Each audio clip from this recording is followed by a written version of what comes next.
वृंदावन की एक कथा हमें बहुत याद आती है। वृंदावन में एक संत के मुख से हमने सुनी थी। वृंदावन में महाराज जी एक संत रहते थे जिन्हें जज साहब कहते, नाम था उनका जज साहब। लोग ने जानते ही थे जज साहब के नाम से। जज साहब आ गए, आओ आओ आओ, जज साहब आ गए, विराजो विराजो विराजो। तो किसी ने पूछा इन्हें जज साहब क्यों कहते? वो महात्मा घूमते रहते थे। तो एक साधु बोले दरअसल इनको जज साहब इसलिए कहते हैं कि कुछ दिन पहले ये जज ही थे, अब साधु बन गए। साधु कैसे बन गए? बोले क्या हुआ, दक्षिण भारत में एक गांव में एक कस्बा था, गांव नहीं कस्बा, एक कस्बे में एक अदालत थी छोटी, दक्षिण भारत में। दक्षिण भारत में एक स्थान है तिरुवल्लम, वहां पर एक छोटे से कस्बे में ये जज के रूप में पदस्थ थे। वहीं गांव में एक बगल में गांव था कस्बा से लगा हुआ, गांव में एक रघुनाथ जी का मंदिर था। रघुनाथ जी के मंदिर में पुजारी जी रहते थे, एक भोला भक्त रहता था जिसका नाम ही था भोला भगत। उसको सब लोग भोला भगत कहते। उससे कोई कुछ पूछे कि भाई ये ऐसा कैसा, बोले रघुनाथ जी जाने। उससे कोई पूछे भाई गांव में तुमने किसी को देखा, तो वो कहते थे रघुनाथ जी जाने। सब बात रघुनाथ जी पर छोड़ देता। बड़ा अटूट निष्ठा, देखना, विश्वासम फलम दायकम। एक बार उस भोले भगत की बेटी की शादी का समय आया, तो दो बेटा थे एक बेटी। भोला नाम तो गांव वालों ने रख दिया था। तो बेटों ने कहा पिताजी बहन का विवाह करना है, संपत्ति है नहीं है, आप एक काम करो, गांव के नगर सेठ से उधार उठा लो, बाद में हम मेहनत करेंगे, मजदूरी करेंगे, चुका देंगे। ठीक है। गांव के अमीर सेठ से पुराना जमाना 800 रुपया उधार लिए, उधारी पर, और चुकाने की बात तय हुई।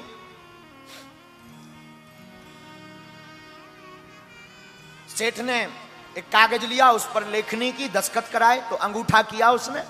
वो आया, रघुनाथ जी के चरणों में वो पत्र रखा, सरकार 800 रुपए का कर्जा हो गया, अब आप कृपा करना ये चुक जाए। ठीक है ठीक है। नित्य सेवा करता, झाड़ू लगाता, पोंछा लगाता, रघुनाथ जी को देखता रहता दिन भर, संध्या काल, प्रातः काल, दोपहर वेला में, बयारू में देखता रहता। थोड़ी देर के लिए पर्दा लग जाए तो उसका मन छटपटाता रहता, कब रघुनाथ जी का पर्दा खुलवे और कब हमें दीदार हो, कब हमें दर्शन हो, कब हम उनकी आभा मंडल रूप का आस्वादन करें, उस रूप रस सुधा का आनंद लें। डूबा रहता मस्ती में। कालांतर में भोला भगत के बेटों ने मेहनत की, मजदूरी की, 1000 रुपया कमाए तो 800 रुपया ब्याज दे दिए। पिताजी चुकाए आओ। अब भगवान की कृपा हो गई, चुकाओ। भोला भगत, सेठी जी श्री सीताराम, आपकी जो हम उधारी ले गए थे ना, ये स्वीकार कीजिए। हाँ लाओ लाओ लाओ लाओ। और भोला कैसे हो, आपकी कृपा है, रघुनाथ जी जाने। एक कागज लिया, वो जो कागज था जिसपे 800 की उधारी लिखी थी, चुकती लिख दी, दूसरी रसीद बना के दे दी, लो इसे पढ़ लो। हम क्या जाने, हम तो पढ़े लिखे नहीं साहब, रघुनाथ जी जाने। अब मलाल मन में भर गया सेठ के, अमीर के, ये बढ़िया है, ये पढ़ा लिखा है नहीं, 2 बार रुपया ले सकते हैं इससे। तो अच्छा एक काम करो, जरा पानी लाओ भीतर से। उससे पानी लेने भेजा तो जिसमें चुकती लिखा था वो पर्चा अपनी बही में रख लिया, झूठ मूठ का ऐसे ऊपर नीचे कुछ लिख लिख करके दे दिया, लो ये है, चुक गए। जो आ गया, आया भागा भागा, रघुनाथ जी के चरणों में वो पत्र रखा, आपकी कृपा से रुपया चुक गए। सेठ की मती मारी गई, भक्त पर भगवान को कौतुक करना था, तो सेठ ने दोबारा रुपया लेने के लिए इनके ऊपर, भोला भगत के ऊपर केस लगा दिया। ये कोई घटना हम आपको त्रेता द्वापर या बहुत सतयुग की पुरानी नहीं, कलयुग की, अभी यही कोई 80 साल पहले की घटना सुना रहे हैं।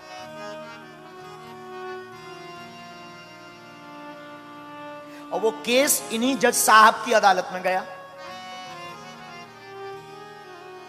तो जज साहब ने बुलवाया, तो अदालत में वह भोला भगत हाजिर हुआ। भोला भगत हाजिर हुआ तो जज साहब ने पूछा, क्यों भाई, आपने सेठ जी के रुपया लिए? जी सरकार। जी हुजूर, हमने रुपया लिए। अच्छा, तो आपने चुकाए नहीं? सरकार, हमने चुका दिए, ब्याज सहित सूद सहित चुका दिए। लेकिन सेठ जी ने तो अपने वकील से कहलवाया कि आपने रुपया नहीं दिए। अच्छा, एक बात बताओ। भोला भगत रोने लगा, सरकार, हमने तो चुकाए हैं। चलो चलो, रो मत। आपने जब रुपया दिए तब कोई वहां था तीसरा? बोले, हुजूर, और तो कोई ना नहीं था, रघुनाथ जी और हमारे और सेठ जी के अलावा कोई चौथा नहीं था। जज साहब को लगा रघुनाथ जी कोई गांव का आदमी है, तो गरीब दशा देखकर, शरीर की दशा देखकर, अच्छा ठीक है तुम जाओ, दोबारा फिर गवाही होगी, फिर आना। तो अपने ही रुपयों से जज साहब ने एक संबंध निकाला रघुनाथ जी के नाम से। डाकिया संबंध लेकर के गांव में आया। अब भगवान की ऐसी कृपा कि उस गांव में रघुनाथ नाम का कोई व्यक्ति नहीं। तो किसी ने कहा कि यहां पर रघुनाथ नाम से तो कोई नहीं रहता, पर रघुनाथ जी का एक मंदिर है। तो वो पत्र पहुंचाने वाले ने कहा कि वही मंदिर ही बताओ, वहीं दे आए। मंदिर में पुजारी जी बाहर बैठे बैठे सीताराम सीताराम सीताराम सीताराम जप रहे थे, बड़े भावपूर्वक सीताराम नाम का कीर्तन कर रहे थे। तो कहा कि रघुनाथ जी का मंदिर यही है?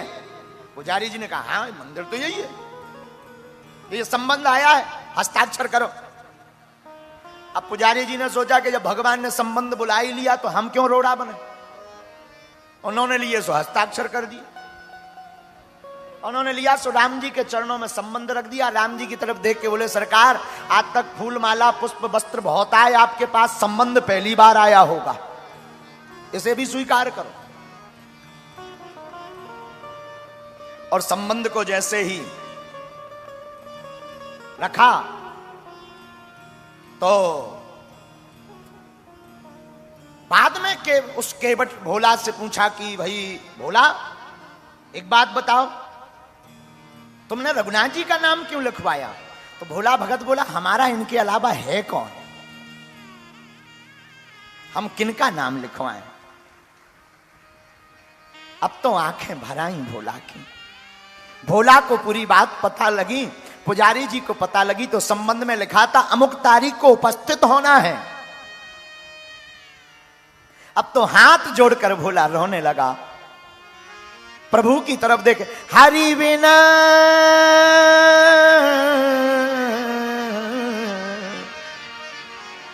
हरि बिना संकट कौन निवारे, हरि बिना संकट कौन निवारे। हे रघुनाथ, आपके बिन कौन है हमारो, हम किसके द्वार जाएं? रखियो लाज हमारी आज गिरधारी, आज हमारी लाज रखो, आपके बिन कौन हमारो, हम किसके द्वार जावे, किसको अपनी सुनावे।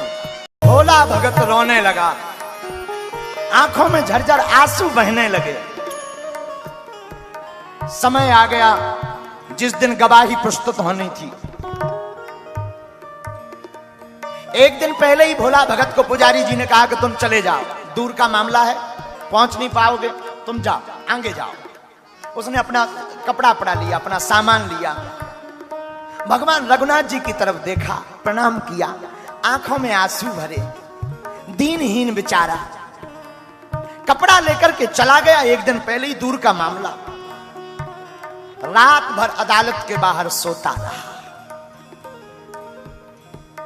सुबह हुई, प्रातः काल हुई। आज पुजारी जी ने रघुनाथ जी का दिव्य श्रृंगार जल्दी कर दिया। सुबह शीघ्र जल्दी भगवान को स्नान ध्यान करवाया, पूजा पाठ की, वस्त्र पहनाए, तिलक चंदन लगाया और कहा सरकार आज आप पहली बार बाहर जा रहे हो मूर्ति की पूजा करके, पहली बार बाहर जा रहे हैं, जल्दी भोजन बनाया, भूखे रहेंगे, वहां पता नहीं अदालत में कितना टाइम लगेगा। और आंखों में आंसू भर के पुजारी जी बोले याद रखना उस भोले भगत का आपके अलावा कोई नहीं है और सब है, आपके अलावा कोई नहीं है, आप भूल मत जाना। आहा, जैसे ही भोला भगत अदालत प्रारंभ हुई और जैसे ही जज साहब कुर्सी पर बैठे तो फाइल उठाई और फाइल उठा करके केवट भोला भगत को बुलाया तो वो कटघरा में आकर खड़ा हो गया। और जैसे ही कटघरा में खड़ा हुआ तो जज साहब ने पूछा, हाँ भाई भोला भगत जी कहाँ हैं तुम्हारे रघुनाथ जी, गवाह कहाँ हैं? हाथ जोड़ के बोला वो तो सब जगह हैं, यहीं कहीं होंगे, सब जगह यहीं कहीं होंगे, बुलवाओ। जज ने चपरासी से कहा, हाँ भाई बुलाओ जरा रघुनाथ जी को। रघुनाथ हाजिर हो, रघुनाथ हाजिर हो, हाजिर हो रघुनाथ, ऐसे 3 नारे जो लगाए हैं। तो चपरासी बाहर तक आया और चिल्ला करके बोला, रघुनाथ हाजिर हो, रघुनाथ हाजिर हो, रघुनाथ हाजिर हो, ऐसे 3 नारे जो लगाए हैं। चाल लटपटी सी, एक वृद्ध सी झुकी सी देह, दुपटी फटी सी शीस, बांधे धर धाए हैं। हाथ में छड़ी माह, तुलसी की ही माल, माथे पर रोली चारू, चंदन चढ़ाए हैं। साहब के सामने विनीत जू चपरासी के साथ आज रघुनाथ जू गवाह बनकर आए।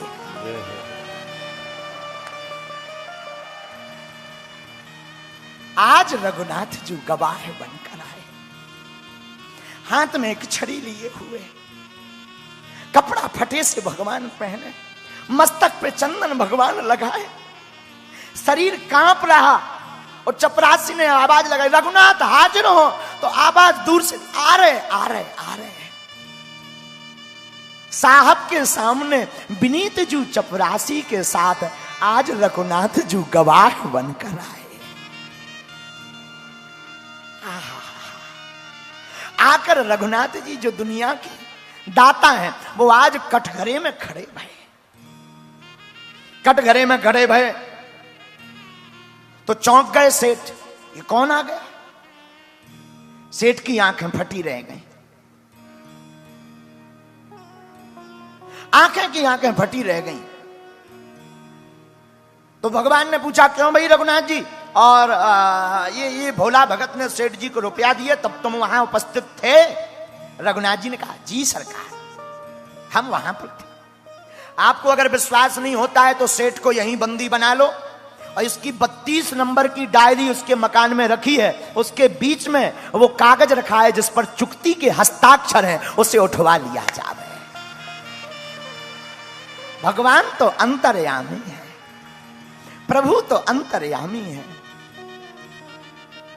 पुलिस भेजी गई घर, चपरासी के घर से वो बही मंगाई गई और वो रसीद पाई गई, और रसीद पाई गई, बंदी बनाया गया सेठ को और भोला भगत को बाइज्जत बरी किया गया।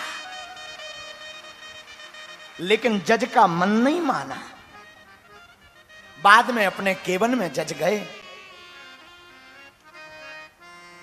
तो रोने लगे। आखिर भैया ये रघुनाथ जी कौन है? भोला भगत को बुलाया, बोले वो तेज, वो आभा हमने आज तक नहीं देखी, ये रघुनाथ जी को तुम जानते हो? तो भोला भगत ने कहा, हमारी तो रोज की पहचान है। अच्छा ये रघुनाथ जी कहां रहते हैं? बोले जहां हम रहते हैं। तो जज ने कहा, तुम कहां रहते? बोले जहां रघुनाथ जी रहते हैं। अच्छा तो ये रहते कहां? बोले मंदिर में। अच्छा ये पुजारी हैं? बोले नहीं। तो तो इन्होंने मंदिर बनाया। बोले मंदिर भी नहीं बनाया। फिर बोले कौन है ये रघुनाथ जी? बोले जिनका मंदिर है वही रघुनाथ जी है। और जैसे ही इतना कहा, जज साहब की आंखों में आंसू आ गए। लोगों ने पूछा तुम रो क्यों रहे हो? बोले एक गुनाह हो गया। क्या? कुर्सी पे बना जज बैठा रहा, जगदीश से खड़े समझाते रहे। मैं कुर्सी पे बना जज बैठा रहा, जगदीश से खड़े समझाते रहे। और आंखों से आंसू बह गए जज साहब के। और उस दिन के बाद कभी अदालत में नहीं बैठे। लोगों ने कहा कहां जा रहे हो? बोले जहां से गवाह आए थे अब उन्हीं गवाह के चरण शरण में जा रहे। वृंदावन आ गए। तब से वृंदावन में उन्होंने वास किया। ये बात उनके लिए है जो कहते महाराज भगवान मिलते नहीं। भगवान का मिलना कठिन नहीं है, हमारा आपका सरल होना कठिन।